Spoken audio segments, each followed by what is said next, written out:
Bismillahirrahmanirrahim. Assalamualaikum warahmatullahi wabarakatuh. Innal hamdalillah nahmaduhu wa nasta'inuhu wa nastahdihi wa nastaghfiruh wa na'udzu billahi min shururi anfusina wa min sayyiati a'malina. Man yahdihillahu fala mudilla lahu wa man yudlilhu fala hadiya lahu.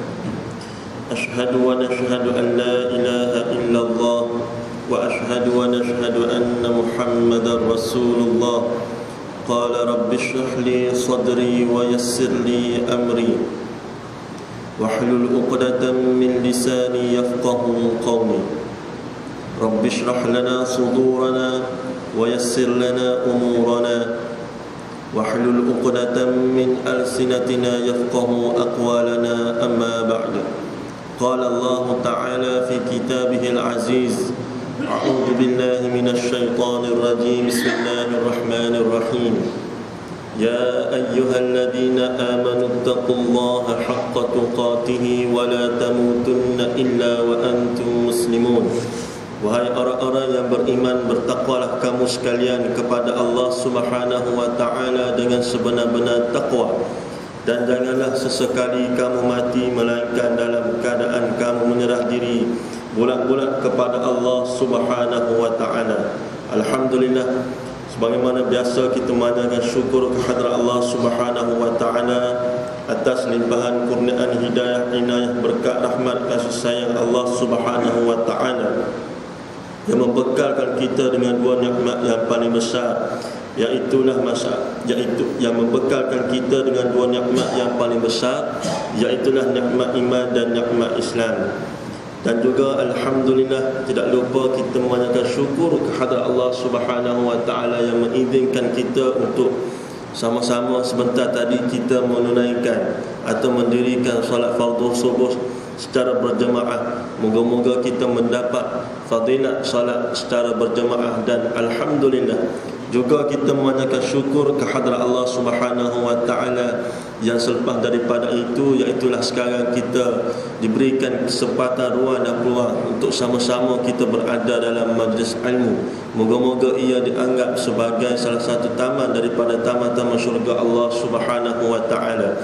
Tuan-tuan dan puan-puan sekalian, kita berhenti tempoh hari pada pertemuan terakhir pada fasa yang ketiga dalam surah An-Naba, juzuk 30, dan insya-Allah kita akan perlahan-lahan masuk ke fasa yang keempat pada pagi ini, yang mana kita akan mula menyambung pada ayat yang ke-26 ya, sehingga pada ayat yang ke-36 dari segi bacaan. Dan dari segi tafsiran, insya-Allah kita akan tengok setakat mana waktu yang kita sempat untuk sama-sama kita harungi. Sebelum daripada itu, sebagaimana biasalah, dialu-alukan ya, bahkan digalakkan untuk tuan-tuan dan puan-puan sekalian, bagi kita membuka sebagaimana yang dinyatakan tadi pada juzuknya atau surahnya atau ayatnya, bagi sama-sama kita mengoptimumkan keberadaan kita dalam masjid ini, yang di samping kita berniat iktikaf, di samping kita menuntut ilmu, mengajar ilmu dan sebagainya, kita nak ambil juga satu lagi peluang yang jarang sekali orang perasan, tapi kita cuba mengambil ianya sebagai satu ruang untuk sama-sama sekurang-kurangnya untuk kita mendapat juga pahala daripada kita melihat kepada ayat-ayat Allah Subhanahu wa taala ini.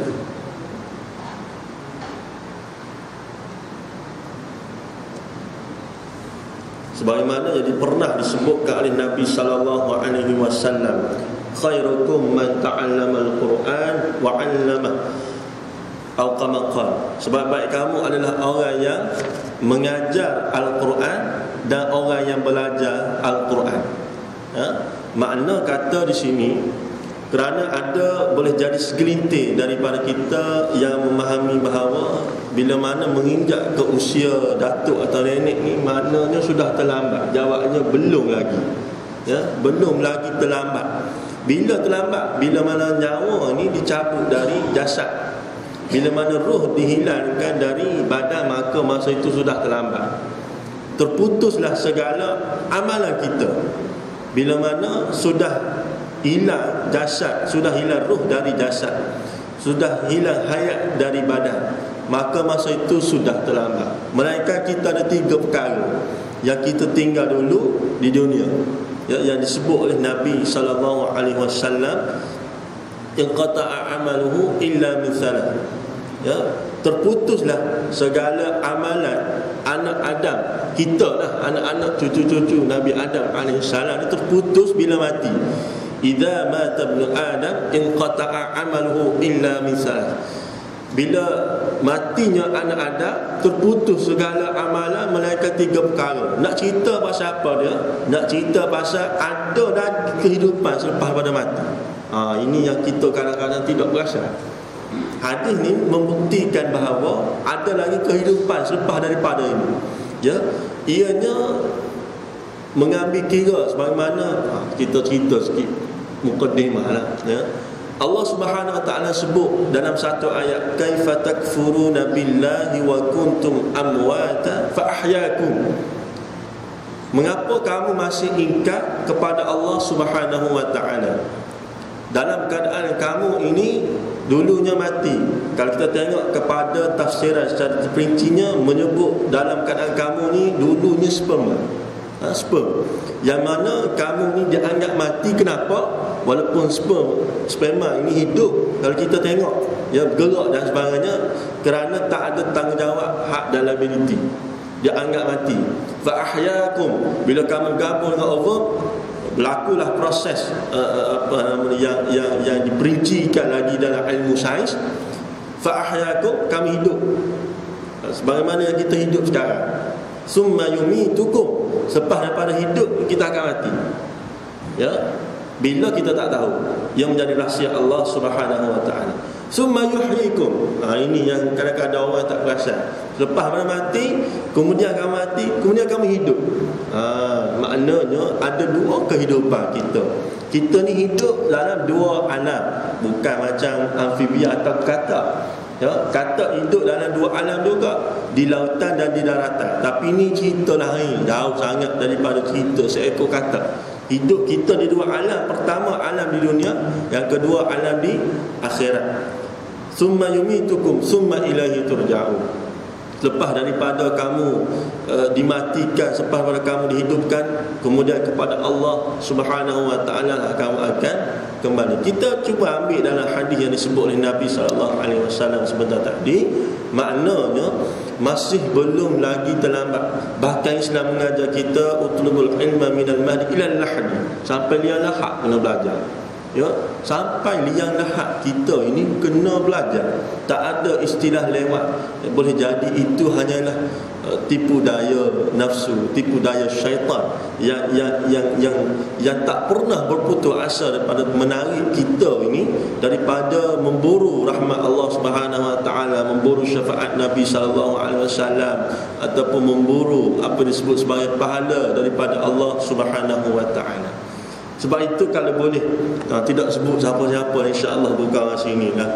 Ya, kalau kita panggil ustaz-ustaz ke datang ke rumah kita, ataupun kita hantar anak-anak kita ke mana-mana tempat pengajian untuk mengaji Al-Quran. Ini kita sebut dalam bab mengaji Al-Quran saja. Kita juga jangan lupa pada diri kita. Ya, kita jangan lupa pada diri kita. Mungkin kita tak mengaji dengan ustaz ni, sebab ustaz ni mengajar anak-anak kita, tak ada masalah. Kita sendiri dengan isteri kita ke dan sebagainya kena ada inisiatif juga. Pasal kita pun ada ruang, ada hak tanggungjawab dan liability juga kepada Allah Subhanahu wa taala. Kena pandai-pandai carilah. Ya, tak boleh selama-lamanya kita nak mengharapkan apa yang disebut sebagai belas kasihan anak-anak kita. Awaladun salih yad'ulah, Ya, in qata'a amaluhu illa min salah. Makna bila mati seseorang anak Adam, tak kira siapa, terputus 3 amalan, terputus amalan melainkan 3 perkara, iaitu yang pertama sedekah jariah, kecuali bila ada sedekah jariah yang bergerak. Jara yajri ni maknanya sedekah yang bergerak ni maksudnya apa dia? Contohnya kita menyumbang kepada pembinaan sesebuah masjid nak buat tambahan tempat solat, kita ada sen dalam tu, kita ada saham dalam tu. Dari mana dan selama mana orang mendirikan solat di tempat yang kita memberikan sumbangan tersebut, insya-Allah pahala bergerak. Tengok cantik sungguh Islam.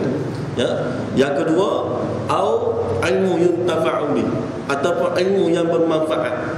Ini kelebihan besar bagi orang-orang yang profession sebagai seorang pensyarah atau guru, kerana banyak sekali yang disampaikan. Jika diamalkan oleh orang-orang yang mendengar, insya-Allah moga pahalanya bergerak. Tengok hebat Islam. Yang ketiga, awaladun salih yad'ulah, atau anak salih yang mendoakan kedua ibu dan bapa. Kalau ada anak salih yang tiba-tiba tak teringat nak berdoa pada kita, apa boleh kita buat? Maknanya kita ni, kalau kita kata kita hebat, kita ni sepatutnya tak gantung kepada orang untuk mendapat syurga Allah Subhanahu wa taala, untuk mendapat rahmat Allah Subhanahu wa taala, untuk mendapat syafaat Nabi sallallahu alaihi wasallam. Kita boleh stand on our own, ya. Maknanya kita boleh gerak sendiri, begitu, tanpa kita menafikan kepentingan hadis ini, ya. Baik. Maknanya belum lagi terlambat, ya. Walaupun baru nak bermula dengan Iqra ni, tak ada masalah, ya. Walaupun baru nak bermula dengan Iqra. Sebab itulah ahli ulama tafsir ajar kepada kita, tak reti mengaji pun tunjuklah ayat-ayat Al-Quran dengan jari mata bergerak, ya. Walaupun sampai khatam 30 juzuk, Allahu akbar. Kalau malas lagi buka Al-Quran, ya, dalam smartphone ke, Al-Quran dalam bentuk kitab ke, ini kita banyak kena muhasabah. Datang ke masjid elok dah, ya, iktikaf elok dah, ya, insya-Allah benda-benda yang lain kita elok dah. Cuma yang Al-Quran yang merupakan waste kepada kita ni, GPS kepada kita ni, ya, kitab rujukan. Nak pergi ke kamera Hayden, kita guna peta, ya, guna GPS, guna Waze, atau guna peta tradisi tu. Dia tengok nak pergi ke Tanah Rata ke, Berincang ke, Rinat ke, tak tahu ni kat mana ni. Tengok peta, tanya orang, ya. Kita ni nak jalan jauh, nak jalan jauh ke mana? Ke akhirat, yang kita tak pernah tahu pun bagaimana rupa bentuk fizikalnya, bagaimana suhunya, apa makan minum yang ada padanya, kita tak tahu. Kita nak bawa bekal macam mana kita tak tahu. Tapi Islam ajar dah, ha? Melalui antaranya terutamanya adalah tentu adalah Al-Quran dan Sunnah Nabi sallallahu alaihi wasallam. Baik, kita sambung, ya, kepada ayat yang ke-26 sampai ayat yang ke-36.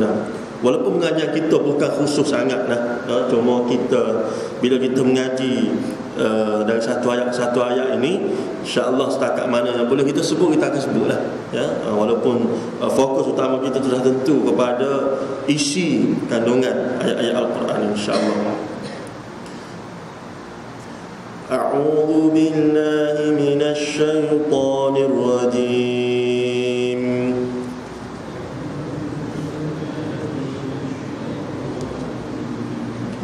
Bismillahirrahmanirrahim. Jazaa'an wifaqan.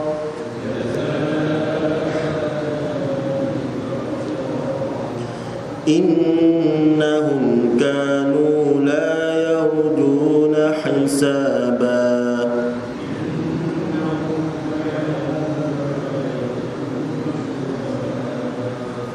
وَكَذَّبُوا بِآيَاتِنَا كِذَّابًا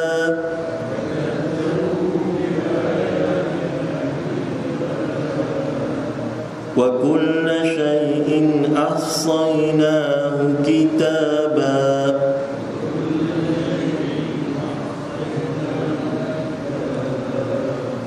Syai'in, syai'in ni macam mana nak baca ini seakan-akan hamzah baris di bawah satu baris dan di belakangnya ada huruf nun mati, maknanya syai'in, ya.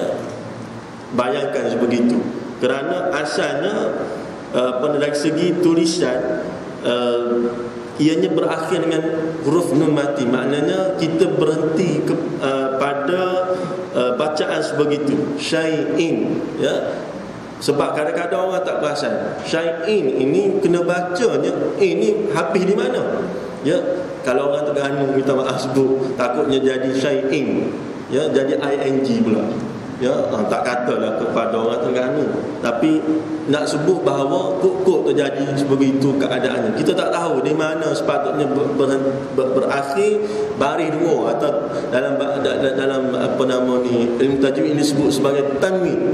Maka nak dibaca tanwin itu syai'in, ya. Maknanya seakan-akan hamzah ni satu baris di bawah, pada belakangnya huruf nun yang mati, maknanya syai'in, ya. Lidah kita naik atas, syai'in, ya, syai'in, ya, maknanya begitu. Perelokkan bacaan kita dalam kita mengaji.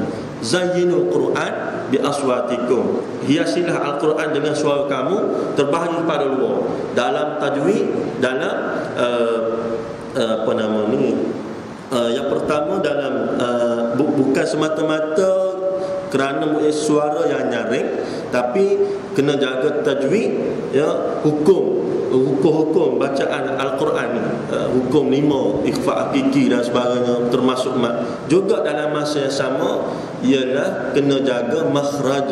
Makhraj ni adalah tempat keluar huruf, ya. Satu perincinya, kalau kita tengok bagaimana huruf sa ni di mana keluar huruf sa, ya, sa berbanding dengan sin, berbanding dengan shin dan sebagainya, ya. Cerita panjang lah, cuma kita ringkaskan. Baik, sambung.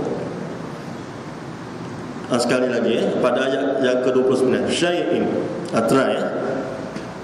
Wa kulla syai'in ahsaynahu kitaba.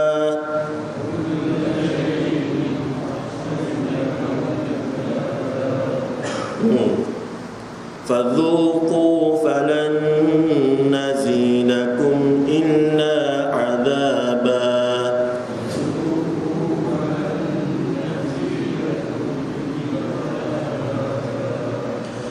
إن للمتقين مفازا.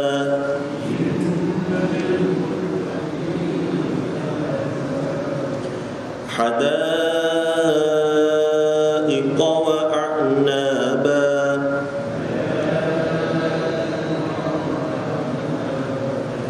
وكواعب أترابا. وكأسا دهاقا. لا يسمعون فيها لغوا ولا كذابا.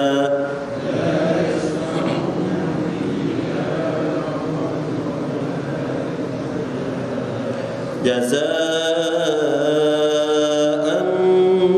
من ربك عطاء حسابا.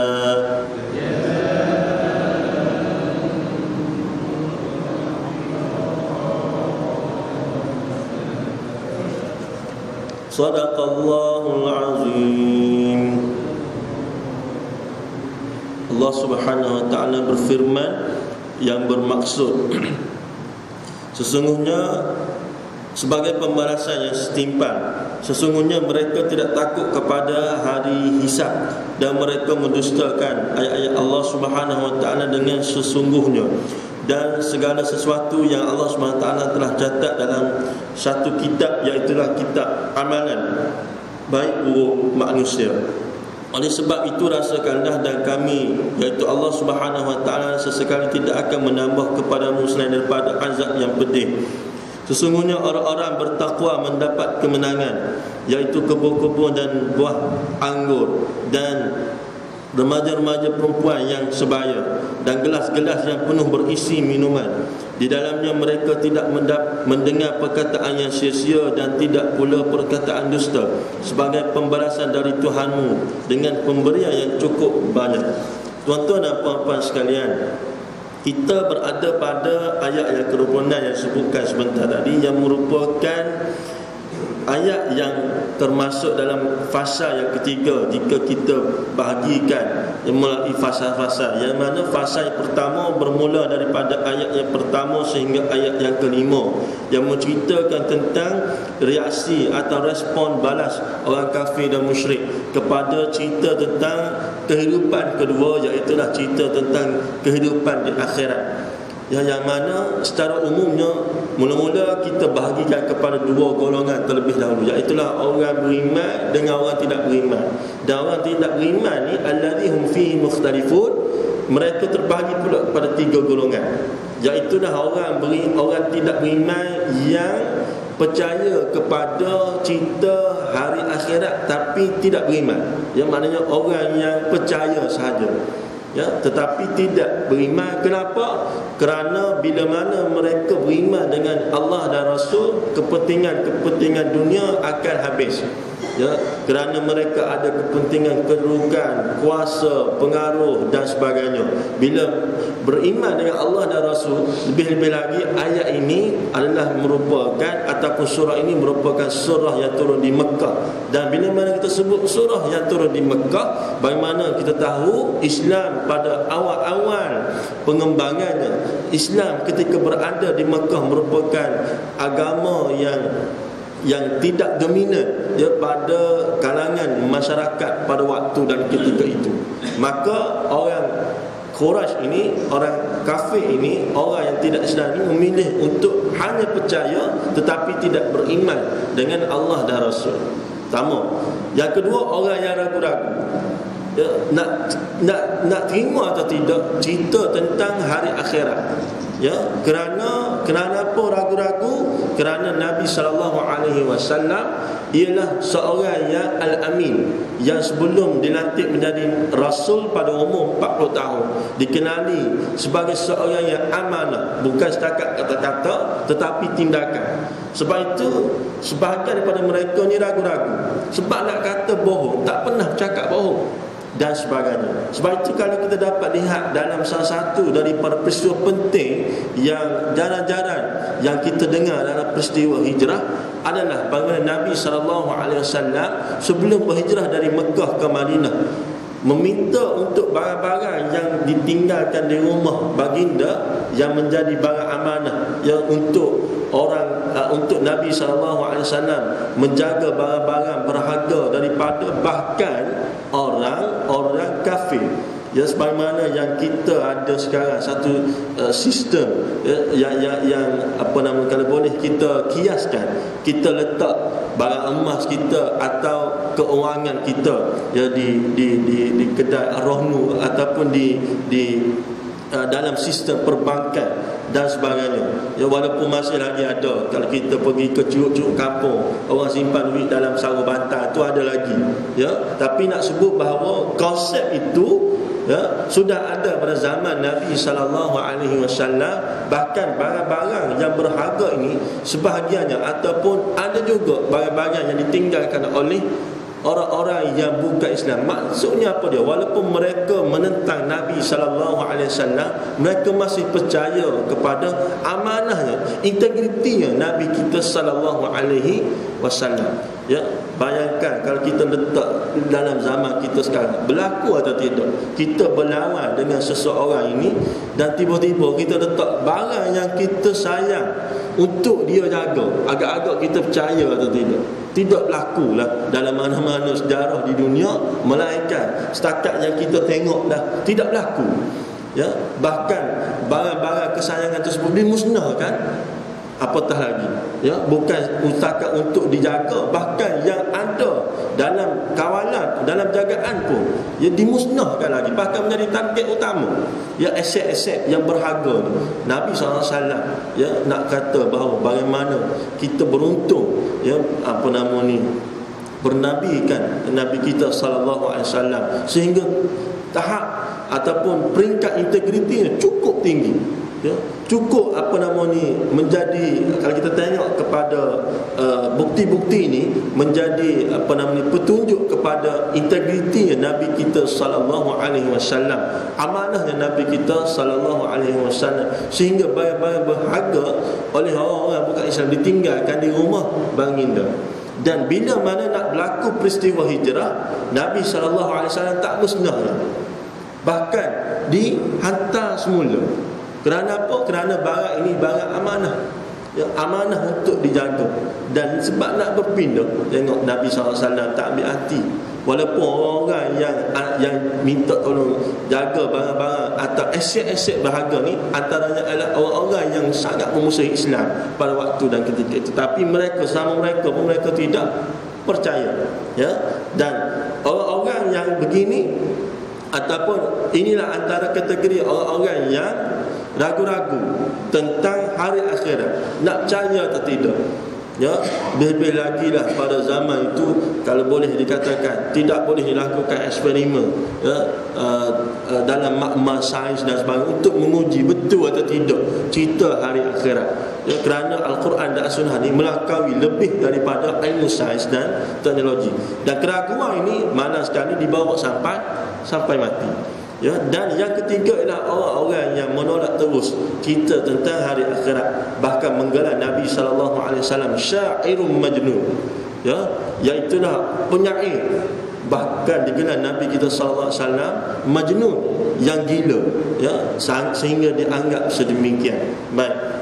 Kemudiannya dalam secara ringkas kita simplify sikit. Pada fasa yang kedua, bermula daripada ayat yang ke-6 sehingga ayat yang ke-16, iaitulah diceritakan tentang kekuasaan dan kehebatan Allah Subhanahu wa taala, antara yang disebutkan dalam ayat dalam 10 ke 11 ayat ini, sehingga disebut oleh Syekh Naisaburi yang mengatakan bahawa manusia seakan-akan tidak ada jalan keluar, sama ada dari atas, bawah, kanan, kiri, depan, belakang, untuk menafikan kehebatan dan kekuasaan Allah Subhanahu wa taala. Tapi kalau manusia masih memilih untuk tidak mengikuti Allah Subhanahu wa taala, maknanya memang sengaja cari pasal, ya, merujuk kepada ayat yang ke-6 sehingga ayat yang ke-16. Kemudian masuk kepada fasa yang ketiga yang kita sekarang berada padanya, yang bermula daripada ayat yang ke-17 sehingga ayat yang ke-30, menceritakan tentang fasa ini bermula dengan penceritaan tentang bagaimana hari akhirat itu berlaku, ya. Malaikat Israfil, antaranya peristiwa penting adalah ditiup sangkakala sebanyak 2 kali. Kali pertama mematikan seluruh kehidupan, termasuk apatah lagi manusia, mana seluruh kehidupan dimatikan. Tiupan sangkakala yang kedua maknanya adalah untuk menghidupkan seluruh kehidupan, menghadap kepada Allah Subhanahu wa taala. Maknanya dalam erti kata ada kemungkinan, ya, kita tak tahu, sebab akhirat kita tak tahu berlaku bila. Ada kemungkinan yang sangat besar bahawa manusia tidak sempat untuk disolatkan, untuk dikebumikan, bahkan apatah lagi untuk dimandikan. Kerana kalau kita merujuk kepada tafsiran yang lebih lanjut kepada bagaimana selepas ditiup sangkakala yang pertama oleh malaikat Israfil ini, bagaimana manusia itu akan mati tak kira berada di mana sahaja. Ya, makna kata apa dia? Inilah yang dikatakan sebagai al-mautu faj'atan. Mati itu datang dengan tiba-tiba. Ya, mati itu datang dengan tiba-tiba. Dan tugas kita bukan fikir mati kita ni apa nama ni, kita tak fikir sampai kita kalkulate, ya, kita kira-kira agak bagaimana, ataupun bukan bagaimana, makna bila mati kita. Itu bukan tugas kita, itu tugas Allah Subhanahu Wa Taala. Tugas kita adalah memastikan bahawa kita mencari apa disebut sebagai husnul khatimah, ya, perakhiran yang baik.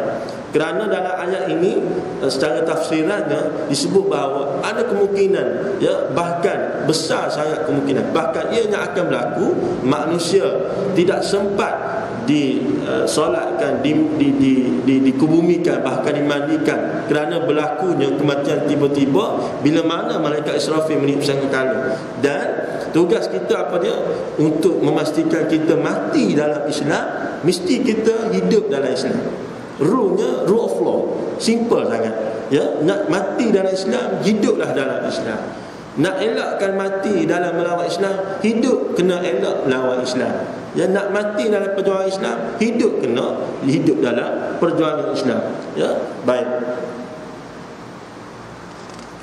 Kemudiannya Allah Subhanahu Wa Taala juga menyebut selepas berlakunya peristiwa hari kiamat, antara peristiwa penting juga adalah bagaimana disebut bahawa manusia ini akan bangkit, berdiri di belakang siapakah orang yang diikut dulu di dunia. Kalau ikut Haman, Fir'aun, Qarun, ataupun orang-orang yang membawa perangai Haman, Fir'aun, Qarun, maka bangkitlah manusia di belakang orang ini.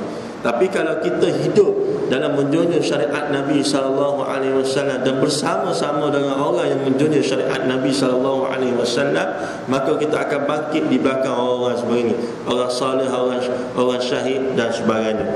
Dan selepas daripada itu, dalam fasa yang ketiga ini masuk secara lebih terperincinya cerita tentang keadaan pada hari akhirat, terutamanya terbahagi pada kategori yang pertama ialah kategori neraka, dan kategori yang kedua ialah kategori syurga. Iaitulah kategori neraka ini disebutkan pada ayat yang terlebih awal dalam surah ini, iaitulah yang pertamanya disebut bahawa labithina fiha ahqaba. Kalau kita tengok pada ayat yang ke-23, ya, sehingga yang seterusnya, kerana pada pagi ini kita sama pada ayat jazaa'u wifaqa yang bermaksud sebagai pembalasan yang setimpal, yang maknanya selari dengan apa yang dibuat dulu di dunia. Apa dia? Iaitulah mereka ini akan ditempatkan dalam neraka Allah Subhanahu Wa Taala berabad-abad lamanya. Ahqaba ini asal daripada perkataan al-hiqbu. Al-hiqbu ini bermaksud, kata Syekh Ibn Katsir, 70 tahun. Kata Syekh Abdul Murad, seorang ulama dari Sumatera Barat, Indonesia, katanya 60 tahun. Ya, al-hiqbu maknanya dalam ayat ini kalau digunakan perkataan jamak atau plural ahqaba, berganda-gandalah daripada 70 atau 60 tahun tadi. Ya, kerana kalau disebut al-hiqbu cukup 6 ke 70 tahun. Tapi dalam ayat ini disebut ahqaba, maknanya jamak kepada al-hiqbu bermaksud gandaan daripada 6 atau 70 tahun. Kalau kita ambil 60 tahun, gandaannya berapa? Sama ada 120 tahun atau 180 tahun, 18 atau 240 tahun dan seterusnya. Atau kalau kita ambil pendapat 70 tahun, maka boleh jadi 140 tahun, boleh jadi 210 tahun, boleh jadi 280 tahun, boleh jadi 350 tahun dan sebagainya. Tapi tak akan jadi 6 atau 70 tahun sahaja. Kenapa? Digunakan perkataan jamak ahqaba, ya.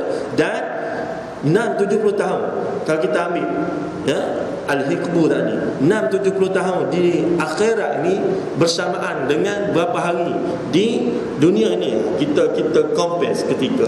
Kita tengok bagaimana disebut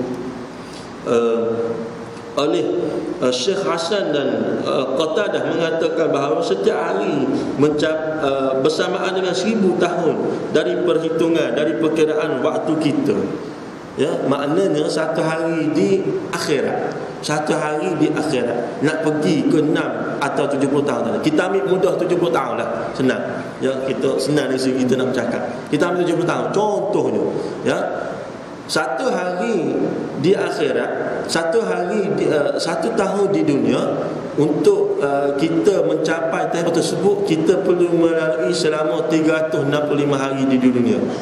Ya, satu tahun di akhirat, ya, tidak disebut berapa ratus tahun hari yang akan kita lalui di akhirat tersebut, tapi satu hari di akhirat, dia tak sama dengan satu hari di dunia. Satu hari di dunia 24 jam. Kok mana pun 24 jam satu hari di dunia.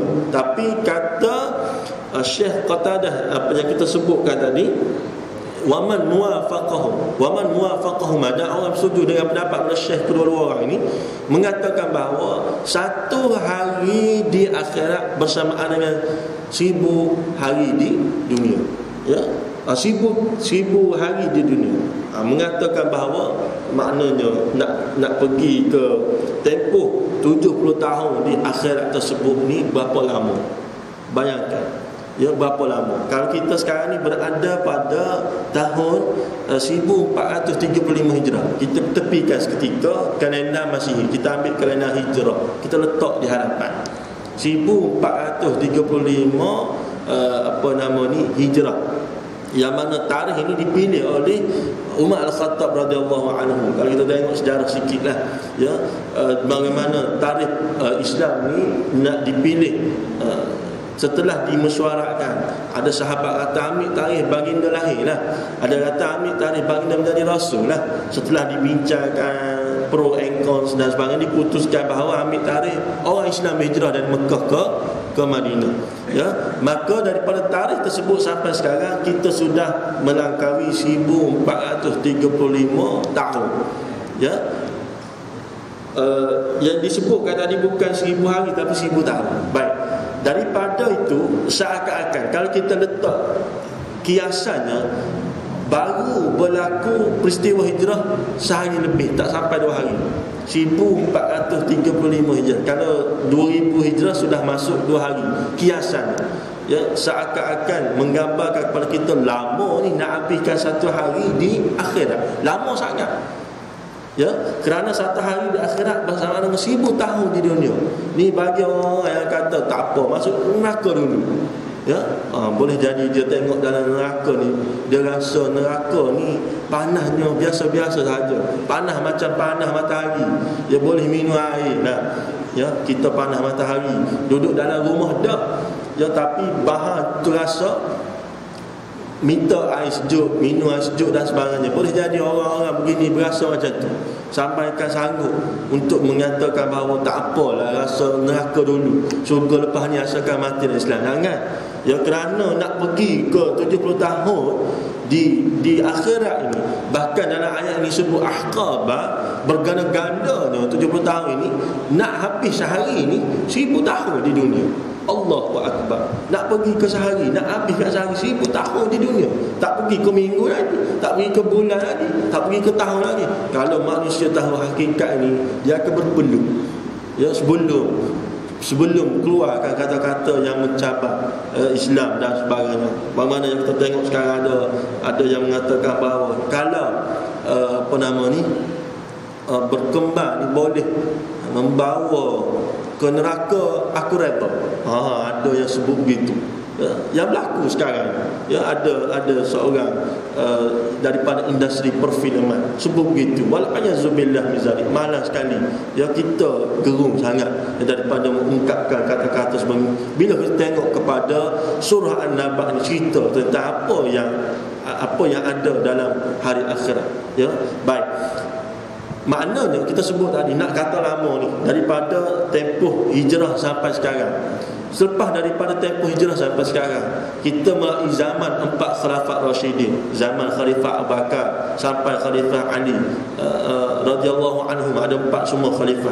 Zaman berlalunya zaman Khilafah Abbasiyah, berlalunya zaman Khilafah Uthmaniyah.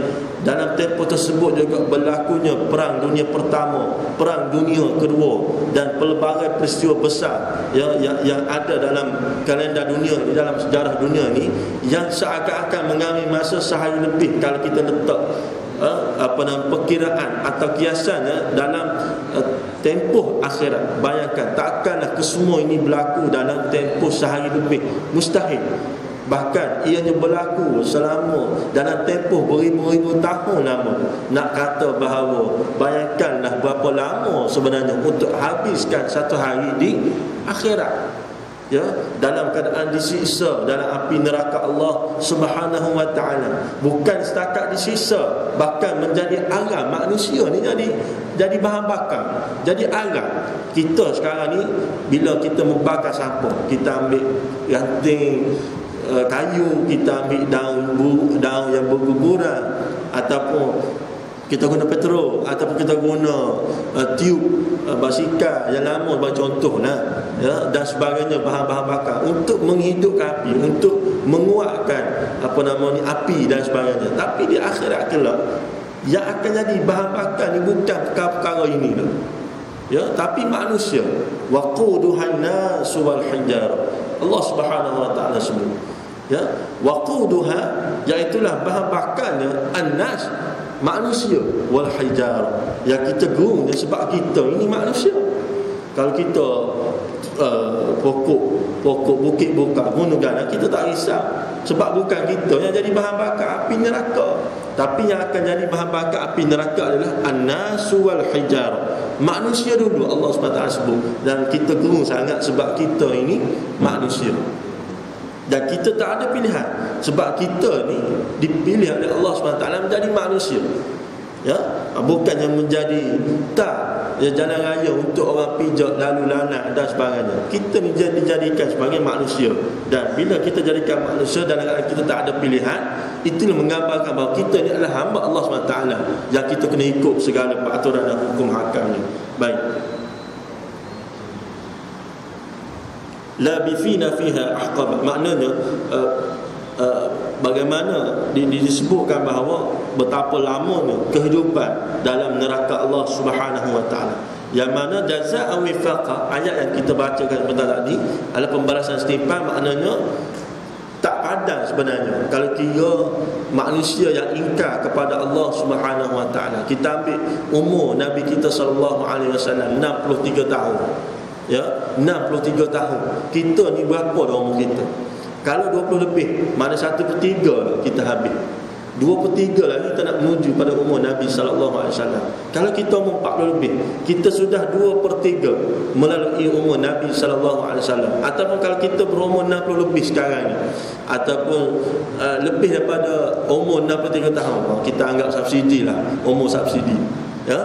Bagaimana kalau kita lihat penentangan manusia dalam kategori umur ini, tak padan untuk diseksa oleh Allah Subhanahu wa taala dengan lama sekali berada dalam neraka Allah Subhanahu wa taala, kerana kehidupan kita ni sekejap saja, ya. Dan kehidupan sekejap itu tiba-tiba lama Allah dan Rasul diseksa dengan lamanya sekali, ya. Maknanya kita bahagia di dunia, kita tak bahagia di akhirat. Maknanya cerdik atau tidak kita, itu kena jawab sendiri, ya. Baik,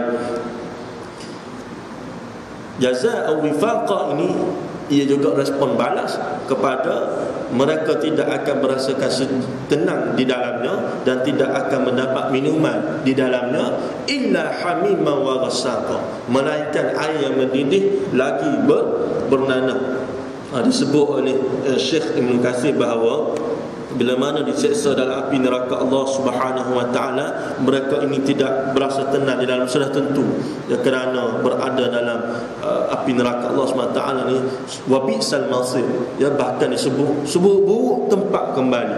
Wallahu taala alam. Kita tak tahu bagaimana keadaan dan bentuknya, tapi disebut sedemikian sehingga akan digambarkan kepada kita tidak ada ketenangan langsung di dalamnya. La yadhuquna fiha barda wala syaraba, bahkan tidak akan mendapat minuman. Kenapa disebut minuman? Kerana panasnya sangat dalam api neraka Allah SWT, dan nak memberikan gambaran kepada kita bahawa kita ini jauh sangat daripada matahari. Kita tinggal dalam rumah, bila mana tibanya waktu tengah hari, kita berasa panas, kita berasa haus. Kalau kira jauh sangat, ya, daripada kita ni, kepala kita jangan jarak matahari yang memancarkan haba dan sebagainya, tu pun kita berasa sangat dahaga dan kehausan, ya. Tiba-tiba dia akhirat kelak Allah SWT campurkan, ya, bukan setakat dalam haba itu sendiri, ya, dalam neraka itu sendiri yang sudah tentu panasnya berlipat kali ganda. Maka dalam keadaan tersebut kita tidak diberikan minuman illa hamima wa ghassaqa, melainkan air yang mendidih dan bernanah. Maksudnya apa? Contoh kita analogikan, lepas pada ini kita jogging, ya. Bila kita jogging, kita singgah di satu kedai, selesai jogging, minta air dengan tukang kedai, ya, tukang kedai. Bila dia beri air, contohnya dia beri air kosong lah, ya, dan sebagainya, ataupun air yang berais ataupun air sejuk dan sebagainya, kita sudah tentu tak mengharapkan sebab kita nak minum dengan segera. Dalam keadaan nak minum dengan segera, sudah tentu kita tak mengharapkan diberi air suam atau air yang mendidih. Bayangkan kalau kita minta air, tiba-tiba tukang kedai bagi air yang mendidih, ya, untuk diminum, bagi menghilangkan dahaga. Jawabnya apa dia boleh jadi? Kita tak datang ke kedai dia, ya, sebab dalam Al-Quran sebut hamima wa ghassaqa. Air yang tidak ada ni tidak akan diberikan oleh kepada ahli neraka, melainkan air yang hamima. Hamima ini asal pada perkataan al-hamim, yang mana al-hamim ini bermaksud air yang mencapai takak didihnya berapa? 100 darjah Celsius. 100 darjah Celsius. Maknanya ahli neraka yang disiksa dengan sebegitu hebat, dia tak akan mendapat tenang dalamnya, ketenangan hati dalamnya, sudah tentu kerana disiksa dan sebagainya. Juga tidak mendapat minuman yang biasanya orang berhajat kepada minuman untuk menghilangkan rasa panas dan sebagainya ini. Tapi ahli neraka ini tidak akan mendapat minuman, kecuali akan dapat juga minuman yang mendidih, ya, yang mencapai takak didih, ya, wa ghassaqa, dan juga yang bernanah. Ghassaqa ini kata Syekh Ibn Katsir asal daripada perkataan al-ghassaqu, bermaksud apa dia? Nanah keringat, air mata, nanah peluk, air mata dan luka ahli neraka, ya, ghassaq. Maknanya bukan setakat mendidih, tapi perisanya tadi 4 dalam 1. Kita sekarang ni ada 3 dalam 1, 3 in 1. Itu pun sedap dah kalau kira 3 in 1 ni. Ada orang suka lah 3 in 1. Maka kita minum ni sedap lah, berasa dan sebagainya, memudahkan gerak kerja kita dan sebagainya. Dia tak perlu tambah gula dan sebagainya, cukup dengan 3 in 1. Kalau kira 4 in 1 ni lagi sepatutnya sedap lah, macam-macam rasa yang boleh kita rasa. Tapi tengok dalam keadaan al-ghassaq ni, 4 in 1 ni apa yang ada, ya, dari segi perisanya adalah nanah, peluk, air mata, luka. Allahu akbar. Bayangkan air ni bukan setakat air kosong, ya, kalau air kosong boleh kira lagi, tapi air itu perisanya dan mendidih. Nah, kepada kamu ahli neraka, padan atau tidak? Kalau kita tengok dengan apa yang ahli neraka dapat, kalaulah dengan kehidupan yang sementara ini, ya, dalam kita ambil tempoh dalam umur Nabi SAW, kita nisbahkan 63 tahun ni, padan atau tidak? Dengan tempoh yang sekejap ni lawan hukum hakam Allah dan Rasul, dapat perkara ni? Jawabnya tak padan, ya, jawabnya tak padan. Sebab begitu hebat sesaan Allah Subhanahu wa taala, ya, kepada ahli-ahli neraka ini. Baik, jazaa'u wifaq. Sebab itu disebutkan bahawa ia adalah satu pembalasan yang setimpal yang disebut oleh Syekh Mujahid Qatadah wa man muwafaqahuma, yang mengatakan bahawa itu adalah pembalasan yang setimpal kepada apa yang dibuat dulu di dunia.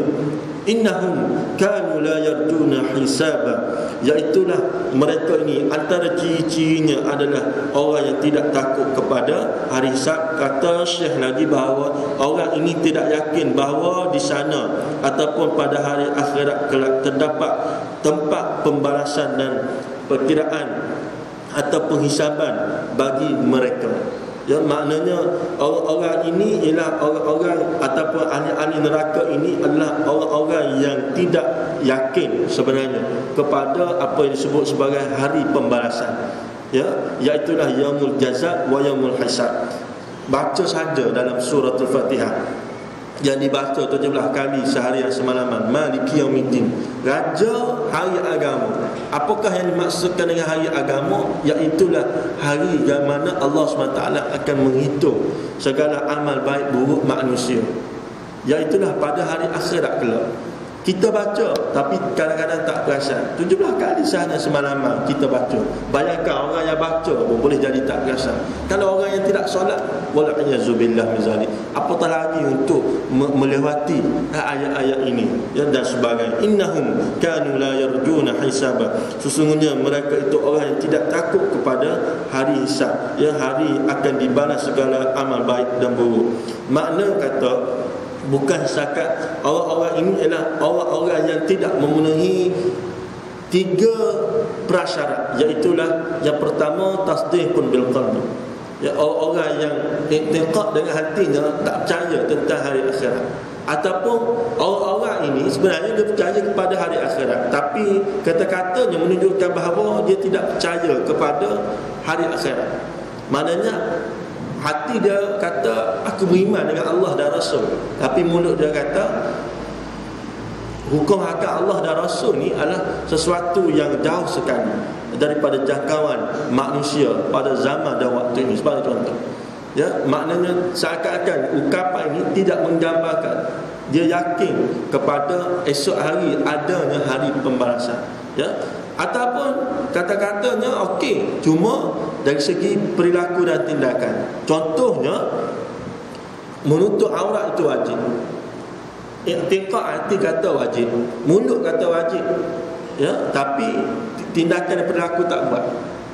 Ini juga menggambarkan bukti orang-orang yang tidak yakin kepada hari akhirat. Sebab itu kita ni bila disebut ya ayyuhallazina amanu, wahai orang-orang beriman oleh Allah, dalam ayat-ayat sebahagian ayat-ayat Al-Quran, kita kena letak dalam kepala kita tu, mindsetting kita ke arah bagaimana orang-orang beriman ni perlu kita penuhi 3 prasyarat tadi. Iaitulah dengan hati kita yakin, dengan kata-kata kita sebut, dengan perilaku dan tindakan kita buat, barulah masuk dalam kategori orang beriman. Sebab itu ada istilah munafik dan sebagainya, kerana tidak memenuhi prasyarat-prasyarat yang disebutkan tadi. Baik. Innahum kanu la yarjuna hisaba wa kadzabu bi ayatina kidzaba, dan mereka itulah orang-orang yang mendustakan.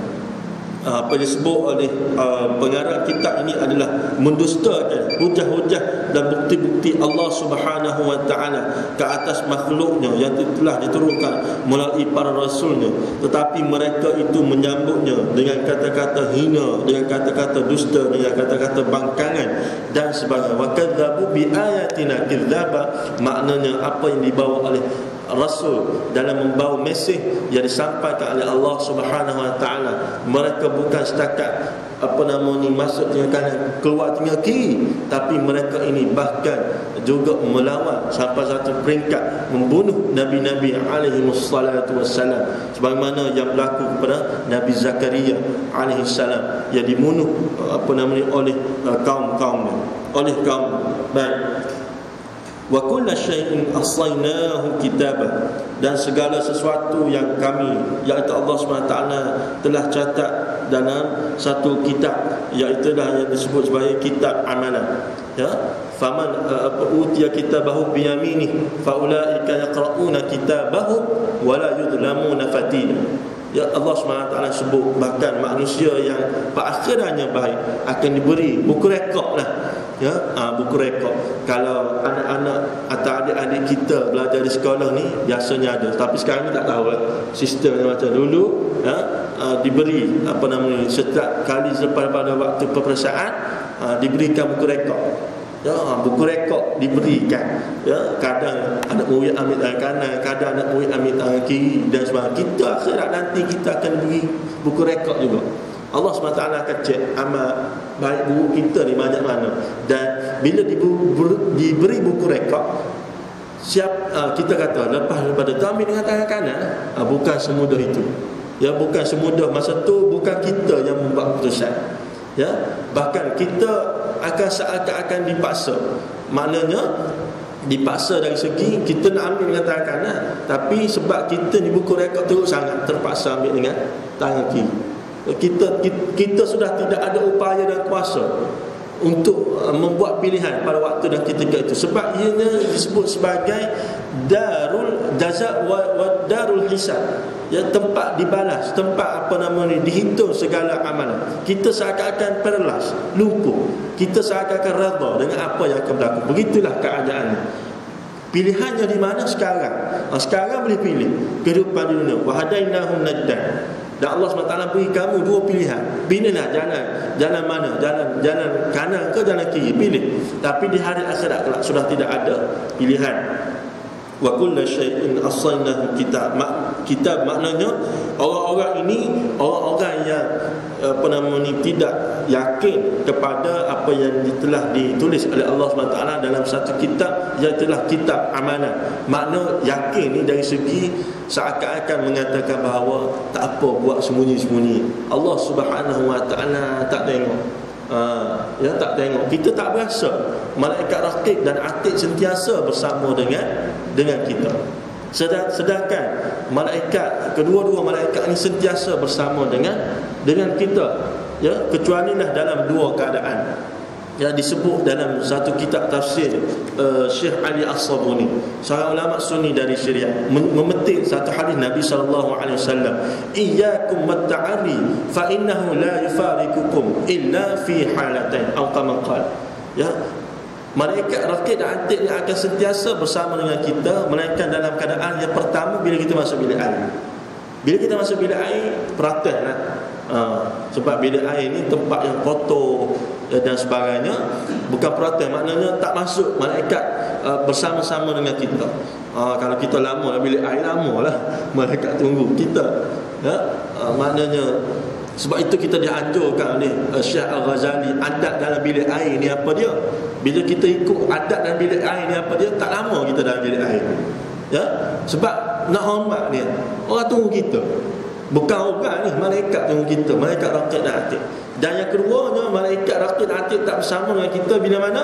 Bila mana kita bersama dengan isteri kita. Bersama dalam arti kata sexual intercourse lah. Bukan bersama-sama kita makan, kita minum, tidak. Ya, maknanya hormat para malaikat. Ya, malaikat raqib dan atid hormat kepada orang-orang yang melakukan hubungan kelamin. Maknanya tinggal seketika. Ya, masa tu antara kita dengan isteri kita dan Tuhan. Malaikat pun malu kalau kira, ya, nak tengok hubungan kelamin. Kita yang boleh jadi tak malu, sebahagian lah, segelintir manusia yang tidak malu dan sebagainya. Baik, sebab itulah dia ajar adabnya. Bila mana malaikat raqib dan atid ni tidak bersama dalam hubungan kelamin, maknanya tak keluar seketika daripada hubungan kelamin, maknanya tidak bersama dalam ketika mana suami isteri melakukan hubungan kelamin tersebut, masih Islam jaga adabnya dari konteks bahawa tak boleh pula telanjang bulat, ya, mesti tutup separuh badan. Adab berhubungan kelamin, tengok Islam jaga kita orang Islam jaga agama kita ni, jaga kita Muslim. Islam jaga kita ni orang Islam. Macam mana? Ya, sampai berhubungan kelamin pun ada adab. Berhubungan kelamin kalau kira main redah lah patutnya. Ya, jaga sebut sampai tahap adabnya kita tutup separuh badan kita, bukannya telanjang bulat macam binatang. Nak elok daripada macam binatang. Binatang ni tak kira depan orang awam, sudah tentulah dia tidak berpakaian, sudah tentu, ya. Maka kalau manusia berhubungan kelamin depan orang awam, direkodkan dan sebagainya macam binatang, ya, kita meletakkan diri kita ni Allahu Akbar, tarah binatang. Sedangkan Islam muliakan, ya, manusia ni pada keadaan-keadaan tertentu, ya, wala'iyadu billah min zalik, ya. Baik. Wa kullu syai'in ahsaynahu kitaban. Yang ketiga, termasuklah ketika mana manusia buat ingkar dan dosa, malaikat akan lari juga daripada manusia, protes. Sebab kita melakukan protes kepada Allah Subhanahu Wa Taala dan Rasul Nabi sallallahu alaihi wasallam. Ya, maka malaikat protes kita, lari seketika daripada kita. Dan disebut bahawa lari bukan setakat lari saja, tetapi lari daripada memayungi rahmat kepada kita. Sebagaimana kita sekarang berada dalam majlis ilmu, la tadau ajnihatiha, malaikat ni menghamparkan sayap ke atas kita ni. Kita tak nampak. Kita tak nampak. Sayap para malaikat ni dilindungi. Ya, sebagaimana kita ni bila hujan, kadang-kadang kalau orang cinta lagi lah, dia basah tak apa, asalkan kasih dia tak basah. Sebab dia sayang kasih dia ni. Macu lah sikit dia je. Ya, walaupun dia basah, jeruk dan sebagainya. Malaikat macam tu. Ya, maknanya memayungi kita ni sebab kasih dan sayang kepada kita berada dalam majlis ilmu. Analoginya sebegitulah. Ya, baik. 3 keadaan malaikat tidak bersama-sama dengan kita. Yang lain, malaikat akan sentiasa bersama dengan kita. Fadhuqu falan nazidakum illa adab. Oleh sebab itu rasakanlah, dan kami sesekali tidak akan menambah kepadamu selain daripada azab yang pedih. Ini adalah ayat terakhir pada pasal yang ketiga yang ditutup pada ayat ini adalah Allah SWT kata rasakanlah, dhuqu, ya, maka kamu rasakanlah apa yang kamu buat kesan daripada kehidupan kamu di dunia ini. Bahkan Allah SWT sebut dalam sebahagian ayat dalam Al-Quran, fabashshirhum bi'adzabin alim, sampaikanlah berita gembira. Allahu Akbar. Bila kita baca ayat ini seakan-akan kita dihina, diperli, kena menganjing. Maknanya orang seakan-akan ada double meaning lah. Fabashshirhum, sampaikanlah berita gembira. Maka sampaikanlah berita gembira. Patut berita gembira, berita yang kita dengar ni suka. Ya, tapi dalam ayat ini Allah SWT sebut bi'adzabin alim, dengan azab yang pedih. Kenapa disampaikan berita gembira dengan azab yang pedih? Sebab dulunya bila mana disuruh buat kebaikan, disuruh taat Allah dan Rasul, kamu lawan, maka rasakanlah dengan apa yang ada sekarang ini. Fadhuqu falan nazidakum illa azaba. Oleh sebab itu rasakanlah, kami sesekali tidak akan menambah kepadamu selain daripada azab yang pedih. Ya, dalam ayat yang ke 30 ini yang merupakan ayat yang terakhir dalam fasa yang ketiga, menceritakan tentang keberadaan ataupun keadaan dalam hari akhir. Tinggal lagi adalah bagaimana untuk kita menyeimbangkan kehidupan kita dunia dan akhirat. Bila kita dengar ni, kita berasa Allahu Akbar, ya, jauh sangat kita dengan syurga Allah Subhanahu Wa Taala. Kita berasa nak tinggalkan segala perkara-perkara berkaitan dengan dunia. Tak boleh juga, melainkan perkara-perkara itu tidak berfaedah. Okey, kerana Nabi SAW, kita ambil dalam masa 2-3 minit lagi, pernah menyebut dalam satu hadis, laisa bi khairikum man taraka dunya lil akhirah wala akhirah lid dunya hatta yusibu minhuma jami'an. Tidaklah menjadi orang terbaik di kalangan kamu bila mana kamu meninggalkan dunia untuk akhirat. Maknanya kita ketepikan langsung kehidupan di dunia untuk akhirat. Kita tak hirau nafkah anak isteri pun kita tak hirau. Sibuk dengan apa disebut sebagai zikir atas jadah dan sebagainya. Tak boleh juga. Ya, kena kita seimbangkan. Ya, wala akhirah di dunia, ataupun bukan juga di kalangan kamu yang terbaik bila kamu tinggal ke akhirat untuk dunia. Hidup macam tak ada kehidupan selepas pada mati. Sedangkan kita ada kehidupan selepas pada mati. Nabi SAW sebut hatta yusibu minhuma jami'an, sehingga kamu mendapat kedua-duanya. Maknanya apa dia? Teruskan dengan apa yang kita ada dalam kehidupan di dunia ini, selagi mana dan selama mana tidak melanggar syariat Allah Subhanahu Wa Taala. Maknanya yang kerja kontraktor ke, jurutera ke, doktor ke, peguam ke dan sebagainya, tak ada kaitan langsung, bagi contoh, dengan keagamaan. Ya, kalau ada kaitan langsung dengan keagamaan ni, contohnya kerja sebagai bilas memasak atau imam memasak, ni lain lah. Maknanya teruskan, tak ada masalah. Sehingga Sayyidina Ali radhiyallahu anhu pernah menyebut, pernah satu hari ada orang menghina dunia, kerana dunia ni satu tempat tipu daya dan main-main. Kita kata betul, ya, kalau kita tengok sekali harum dalam kisah ini, kerana Allah SWT sebut wamal hayatud dunya illa la'ibun wa lahwun walad darul akhiratu khairul lil ladina yattaqun afala ta'qilun. Tapi dalam ayat ini nak menggambarkan kepada orang yang terlalu mengejar dunia. Allah SWT sebut bagaimana dikatakan di sini bahawa dan tidaklah ada kehidupan dunia illa la'ibun walah. Kehidupan dunia ni melainkan main-main dan angan-angan. Kehidupan di dunia, ya, main-main dan angan-angan. Walad darul akhiratu khairul lil ladzina yattaqun. Dan hari akhirat ni adalah hari yang khairun, lebih baik daripada kehidupan di dunia. Ya, kalau kita tengok kepada nikmat-nikmat, ya, apa yang ada di akhirat lebih baik dengan apa daripada apa yang kita ada di dunia. Apa yang kita ada di dunia ni, kadang kita kata kita makan atau minum, sedapnya ketika kecap dalam mulut. Ketika kita berasa dalam lidah, itu sedapnya makan minum. Kita ambil contoh makan minum, ya, sedap di situ. Bila telan dalam perut habis. Silap hari bulan bila lebihnya jadi penyakit dan sebagainya. Maknanya nikmat itu sekejap berbanding dengan akhirat. Ya, baik. Ayat ini betul, ya, bahkan sudah tentu kerana ia datang daripada Al-Quran. Disebut bahkan hari akhirat itu adalah hari yang ataupun walad darul akhirah khairun lil ladzina yattaqun. Allah SWT sebut darul ni maksudnya negeri akhirat. Mana kita sekarang negeri dunia, cuma kita khususnya kita berada dalam negeri dalam benua Asia, dalam negara Malaysia, dalam negeri Selangor, dalam daerah Tanah Jaya dan sebagainya. Ya, negeri akhirat ni lebih baik, ya, lebih baik. Khairul lil ladzina yattaqun afala taqilun. Ada seorang yang hidup pada zaman Ali radhiyallahu anhu kata dia mencela dunia sebab merujuk kepada ayat ini. Ya, kerana dunia ni macam tak ada faedah langsung. Ya, segala perkara berkaitan dengan dunia ni hanya tipu daya dan angan-angan main-main. Ali radhiyallahu anhu kata jangan kata begitu. Ya, sebab kita ni ada tujuan hidup di dunia. Bahkan disebut ad-dunya darul sidqin liman sadaqah. Dunia ni negeri tempat untuk kamu darul sidqin ni makna negeri yang benar bagi orang-orang yang membenarkannya. Maksudnya negeri yang sebenarnya satu realiti bagi orang-orang yang mengambil dunia ini sebagai realiti, bukan fantasi.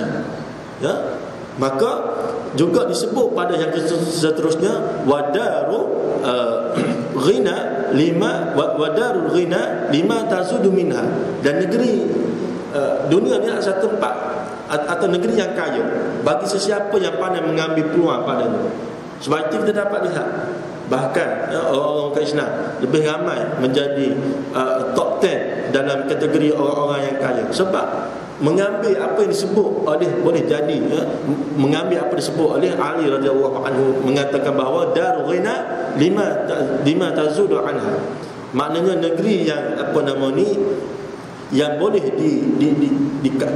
yang boleh mengambil, yang boleh dikumpulkan kekayaan bagi sesiapa yang pandai menguruskan urusan dunia. Disebut oleh Sayyidina Ali radhiyallahu anhu dan disebut wadarun najah lima tazudu anha, dan tempat orang-orang berjaya bagi sesiapa yang pandai mencari titik-titik kejayaan, yang pandai menutup titik-titik kegagalan. Maknanya boleh, tak ada masalah untuk kita berusaha dengan sekuat mungkin kehidupan di dunia. Sebab itu bila orang tanya kepada kita yang terakhir yang kita sebut pada pagi ini, bagaimana nak seimbangkan dunia akhirat, sudah tentu kalau kita letak persentage antara 100%, kita akan terbahagi kepada dua, iaitu 50% dan 50%. Tetapi kita ambil satu hadis Nabi SAW, innallaha yuhibbur rajul idza amila ayutqina. Sesungguhnya Allah SWT suka pada seseorang yang apabila dia bekerja, apabila dia berbuat sesuatu, dia berbuat dengan tekun, gigih, ya, sungguh-sungguh, dengan penuh komitmen, dengan penuh komited. Maknanya kata kita tak boleh kata ambil akhirat 50%, ambil dunia 50%. Kerana bila kita letak dalam kategori sedemikian, secara matematiknya kalau 50% berapa persen? Berapa persen? Level mana? C lah, C atau B minus, C plus atau B minus dan sebagainya. Kalau di peringkat kalau di level universiti 50% ni C solid, 49 fail. Maknanya apa? Kita kata ambil kedua-duanya 100%. Ya, kita hidup di dunia 100%. Ambil tadi ayatqina. Allah SWT suka. Maknanya kita kerja kerajaan ke swasta ke, kerja apa dia saja, kerja dengan bersungguh-sungguh. Ya, Akhirat pun kita bekerja dengan sungguh-sungguh. Maknanya solat kita solat bersungguh-sungguh, wuduk kita jaga bersungguh-sungguh. Maknanya dunia kita 100%, akhirat 100%, barulah seimbang. Kalau kita kata dunia 50%, akhirat 50%, kita kata dari segi matematiknya seimbang, tapi tak ada unsur apa yang disebut sebagai komitmen, gigih, usaha, tekun dan penuh komited dan sebagainya. Ya, yang penting sekali adalah sudah tentu adalah apa jua pekerjaan kita. Yang pertamanya pastikan niat kita adalah betul. Niat kita adalah kerana Allah SWT. Kita kerja apa jua perkara, pertamanya untuk menyeimbangkan kehidupan dunia dan akhirat kita. Ini adalah pertama, hidup kita ni kita pasal niat kerana Allah SWT, apa jua pekerjaan. Yang kedua adalah memastikan bahawa segala apa yang kita buat dalam 24 jam seharian semalaman adalah dalam berkaitan dengan sekurang-kurangnya perkara yang harus dalam Islam. Maknanya tak berkaitan dengan perkara yang makruh, apatah lagi haram. Ya, contohnya ikhlas kerana Allah SWT, hisab wakaf, minta maaf sebut. Jangan sebagai contoh, tak boleh. Ya, ahli ulama berbeza pendapat, walaupun kata ada yang kata hukum makruh, ada yang kata hukum haram, tapi sebaik-baiknya adalah kita elakkanlah. Ya, tak jadi rokok ni halal, rokok ni baik untuk kesihatan. Ya, bila mana kita niat kerana Allah SWT. Macam kita nak minum air, kita nak minum air, air ni air arak, tapi kita minum ni kita ikhlas kerana Allah SWT, kita baca bismillah, tak jadi. Dan sebab itu mesti dalam perkara-perkara yang harus, sekurang-kurangnya yang harus di sisi syarak. Ya, yang ketiga, apa jua yang kita buat ni mesti bersumberkan sumber yang halal. Contohnya kita nak buat bangunan, kita sebagai kontraktor, ya, nak buat apa-apa bangunan dan sebagainya, sumber ni mesti sumber yang halal. Ya, maka bila bersumber ke halal, insya-Allah ianya ada apa disebut sebagai keseimbangan antara dunia dan akhirat. Kalau bersumber yang halal, tiba-tiba yang kita buat ni disko, tak jadi juga. Ya, maknanya apa nama ni, yang lain settle semua, tapi pada akhirnya tempat ni buat ni adalah tempat pub, tempat jual orang juara, tak jadi juga. Ya, maknanya apa nama ni, mesti kita elakkan perkara-perkara semua. Dan yang terakhir sekali, mestilah bila mana kita buat apa je pekerjaan kita di dunia ini, tak boleh kita tinggalkan ibadah kepada Allah SWT. Sebagai contoh, solat, kita tak kata pada pekerjaan kita, wahai solat, aku ni ada kerja. Tak boleh. Kita kata begini, wahai kerja, aku ni ada waktu solat. Kalau kita letak setting kita begitu, insya-Allah ya, kita akan berada dalam landasan apa yang disebut sebagai selari dengan kehendak syariat Allah SWT. InsyaAllah kita berhenti setakat itu, tuan-tuan dan puan-puan sekalian. Mohon maaf atas kelebihan ataupun kekurangan kata-kata dan sebagainya dalam penyampaian, juga kerana lebih masa, kerana pada pagi ini agak lama sikit. Boleh jadi tuan-tuan dan puan-puan sekalian ada urusan-urusan lain yang terpaksa yang lebih yang penting untuk diselesaikan pada pagi ini, insya-Allah. Moga-moga Allah SWT memberkati pertemuan kita pada pagi ini, dan insya-Allah kita akan sambung lagi pada ayat yang ke-31 dan yang seterusnya. Fasal yang keempat, cerita tentang nikmat syurga yang kita rasa kecak lidah. Bila kita baca ayat ini dan tafsirannya sekali, kita rasa kecak lidah. Allahu akbar, nikmatnya ya kepada ahli-ahli syurga Allah SWT. Aku qali hadza wa astaghfirullah alazim li wa lakum. Assalamualaikum warahmatullahi wabarakatuh. A'udzu billahi minasyaitonir rajim. Bismillahirrahmanirrahim. Alhamdulillah Rabbil Alamin, wassalatu wassalamu ala ashrafil anbiya'i wal mursalin wa ala alihi wa sahbihi ajma'in. Allahumma rizqna fahman nabiyyin wa hifdzal mursalin wa ilhamal malaikatil muqarrabin birahmatika ya arhamar rahimin. Wa sallallahu ala sayyidina Muhammad wa ala alihi wa sahbihi ajma'in.